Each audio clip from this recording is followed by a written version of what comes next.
Hey y'all, welcome to my channel, Nothing Edited. I'm sorry for the noise, but that's my dishwasher and I need them dishes washed. Okay, what I'm going to do is be making beef tips today in the Farberware 7 pressure cooker. So the first thing I'm going to do is push the menu button to number 9. Let it heat up. You gotta press the start button. Let it heat up, and I will add oil to it, and I'll bring y'all back.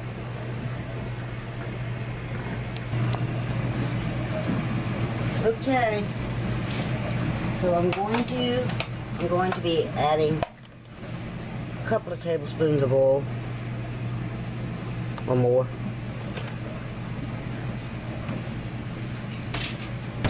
That's about 2 tablespoons. I want to take this insert out, swish the oil around, which I know y'all not seeing it. Alright, now it's going to have to heat up. So what I shall do is bring you back.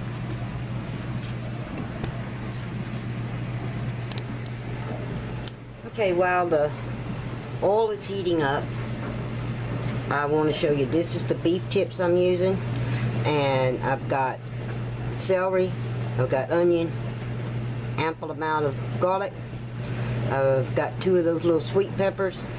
So it's going to be like a pepper steak beef tip. I seasoned the beef tips with onion powder, garlic powder, and black pepper, and I'm going to go ahead and hit it with a little salt. I didn't want to add the salt to it because anytime you add salt, it starts pulling out the blood, which is the flavor of the meat in my personal opinion. And you do see pieces of it here that are marbled. I want the marble in there because I want to keep the flavor. This is not a fat-free house by any means. I did throw away quite a bit of the fat, but I did leave some of it in there for flavor. I mean, just plain lean meat really doesn't have a flavor. I'm going to test that oil by tossing one little piece of meat in there and see what happens. Okay, that's sizzling a little bit.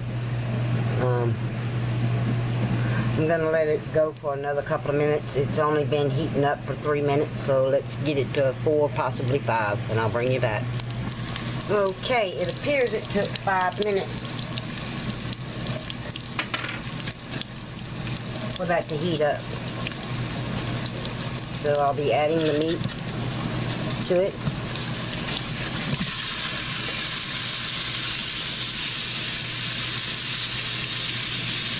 I only salted one side, and I'll lightly soften the other side because for the broth in this, I will be using the Better Than Bouillon. Y'all are very familiar with me using that. It's going to take a little while for it to brown, so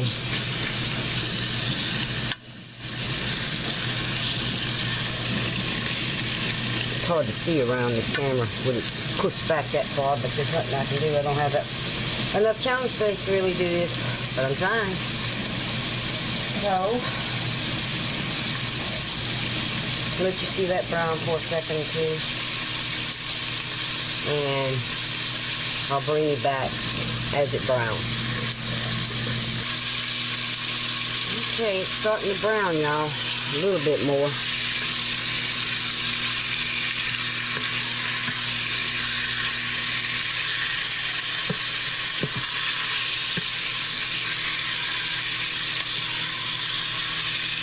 Just searing it a little bit, searing the flavors, as people say.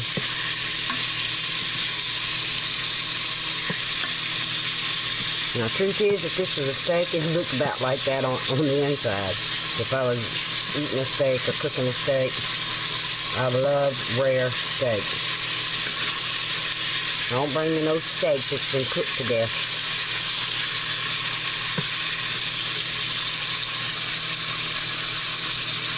Matter of fact, probably gross people out, but y'all not going to see me do it anyway. I'm going to set this to the side. I want that. Alright.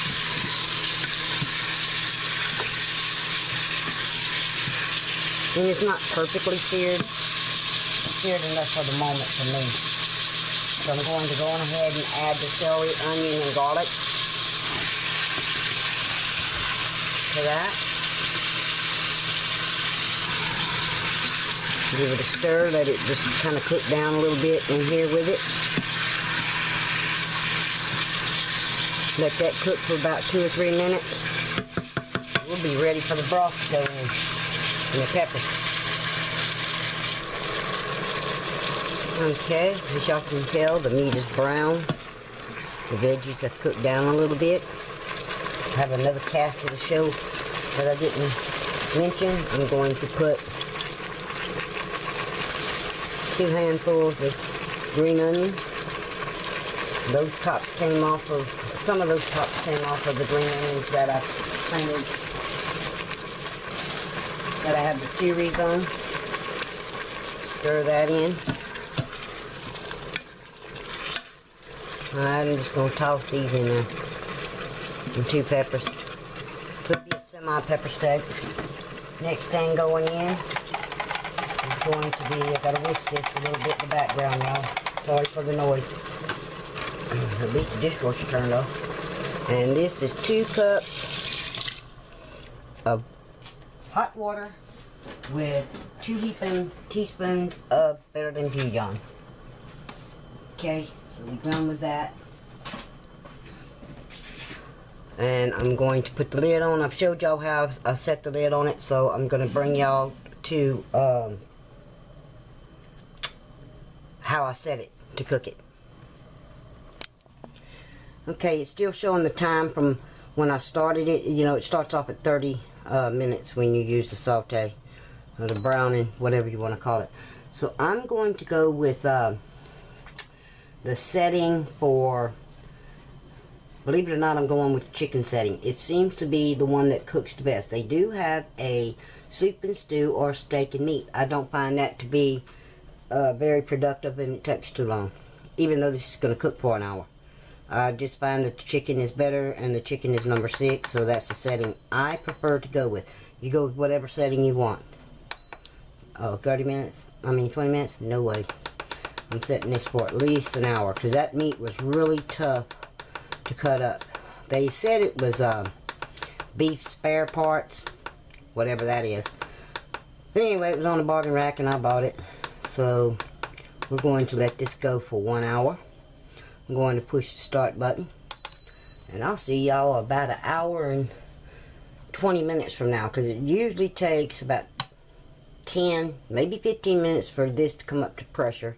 Then it has to depressurize for another 10 minutes. So we're looking 25-30 minutes. I misstated that to start with. Anyway, y'all, this is ready to go. To be continued. Y'all, I want to bring y'all back. Look at the size of that potato. That one potato is going to be enough to make mashed potatoes for me and my husband for 1 serving of mashed potatoes each. I just wanted to show y'all that. I just can't get over the size of that potato. And I have some in the refrigerator bigger than that, if you can believe that. Alright, there's the potato cut up. It's in water. I'm going to add some salt.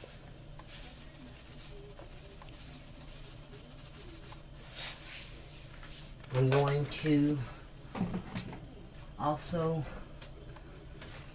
add a sprinkle of parsley.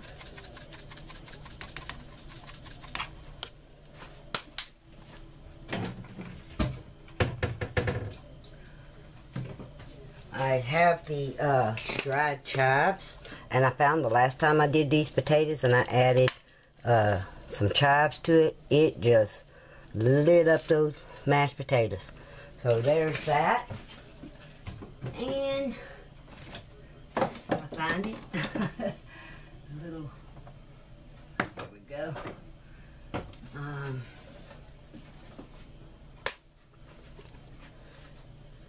And a dash of pepper. And I will also be adding you know, butter and milk and all of that stuff to it when I mash potatoes. I'm not going to bore y'all with how to mash potatoes. But I just wanted to show y'all that while we're waiting. And the timer's already gone off on the pressure cooker. For those who want to know, it's at 58 minutes right now. So, to be continued. Okay, y'all, there are the potatoes. They're already mashed and ready, and I still have 18 minutes to go on the beef tips. But there's those potatoes, and yes, y'all see those little lumps in there? I like lumpy potatoes. I don't like them mashed where they're smooth, and I just don't like that. If I wanted them, I'd go somewhere and get them like that, made like that. I don't particularly make mine like that. But there's my creamy mashed potatoes. Well, they're creamy, but they're lumpy. Does that make any sense? You'll see it's creamy, but it also has some lumps in it. Those onions, those chives, those dried chives, added a lot of flavor to it. I didn't have to add any more salt, as y'all saw how much I put in it. So we now have 17 more minutes to go on the cooking process of the beef tips, and I'll bring y'all back then, but I want to show y'all the side dish. Okay, y'all, it's done. It just depressurized. Okay. Let's see what this looks like. Looks like these are going to come out. I'm hoping y'all can see that. I'm trying to keep it, the steam's popping up. These have to come out. Yuck. Y'all know how I am about peppers. Might toss those off on my husband's plate if I can get the deadgum thing out of there. It ain't coming yet, y'all. Okay. Now, uh-oh, I think I touched the camera that time. Gross. Sorry. Of course I don't have anything where it's supposed to be. Wouldn't be my channel if I did. Alright, I want to get a piece of this meat up out of here. Check it. Hopefully y'all can see it. I'm not too close and y'all spell. Oh yeah, that meat fell apart. That's what I want. Right there. Okay, but the problem is that gravy isn't thick enough. So I'm going to tell y'all what I'm fixing to do. I'm going to push the menu button all the way to number 9 and push the start button. I've made enough videos that y'all have seen it. So I don't you can go back and watch those, in other words. I'm not being ugly or rude. It's just that I have enough of them out there. I have a whole playlist for this Farberware pressure cooker. So I got to bring this back up to a simmer or a boil or something similar to that.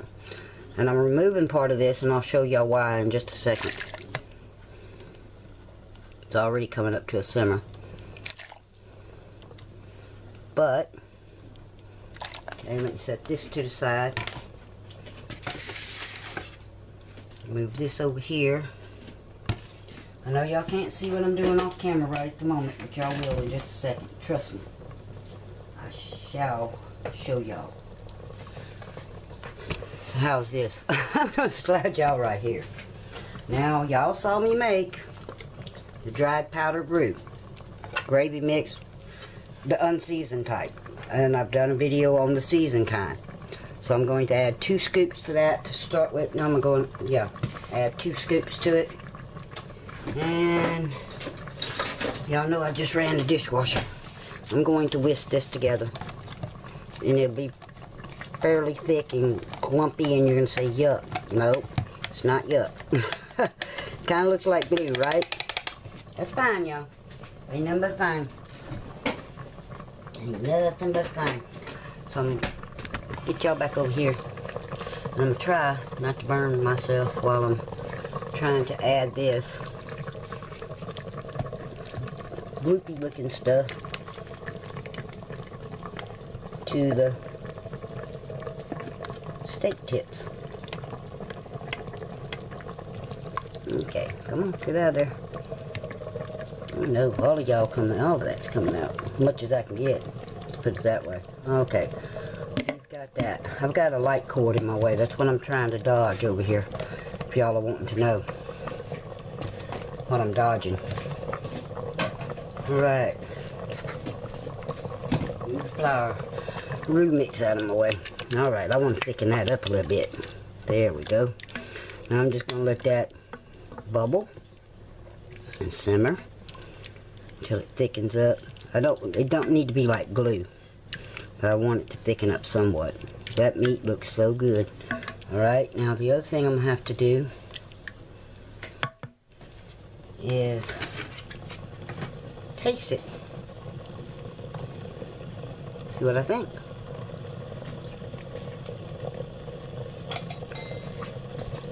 Think what I always think. More garlic powder.